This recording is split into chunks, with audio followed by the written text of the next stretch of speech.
Warren Murray. 75 million cases and over 900,000 deaths. That's the number of COVID-related incidents in the US alone. I'm sure we've all had a time when we or somebody that we know was really sick and we just needed to know the information on what to do. And although the CDC does occasionally get things wrong, they are here to help and we should trust them. First, I'll talk about how the CDC has been the main authority on illness and disease. Second, I'll talk about how the CDC does continue to change the rules for COVID. And last, I'll talk about why we can and should still trust the CDC. Since the start of COVID, people have felt distrust toward the CDC. Sandeep Majahan, who's a doctor from the Ross University School of Medicine, wrote in the Indian Society of Nephrology, published June 2020, that since the CDC's creation back in the 1940s, they've been kind of the go-to place for information, and they've helped with things from tuberculosis to AIDS. The CDC is good because it gives the people a source of information to go to.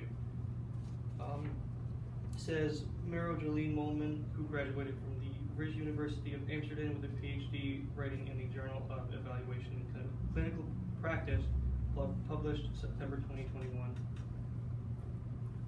And although the CDC is here to help, occasionally they get things wrong, and when they do get things wrong, it is not good.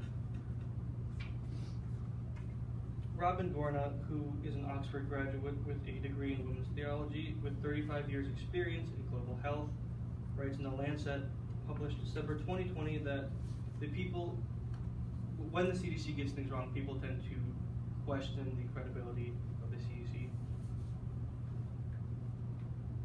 The CDC has had trouble containing and really understanding COVID because there's always new things popping up and different things to try to understand. So the CDC does change the rules and regulations for what to do for COVID quite a bit.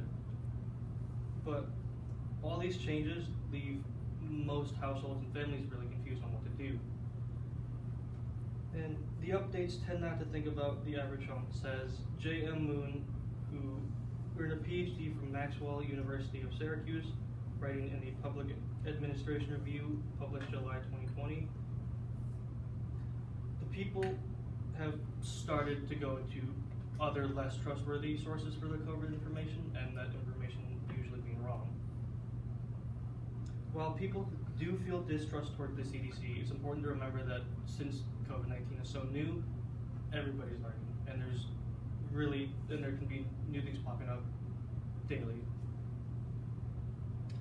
So it's important for people to trust the CDC because they are trustworthy and they are a good source for information, and they have plenty of experience dealing with many different kinds of illnesses. So first I talked about how the CDC has been the authority on illness. Second, I talked about the changing rules for COVID. And last, I talked about why we still should trust the CDC. And although the CDC does get things wrong, they have nothing to gain from telling us false information, and we should all trust the CDC. 30, 40,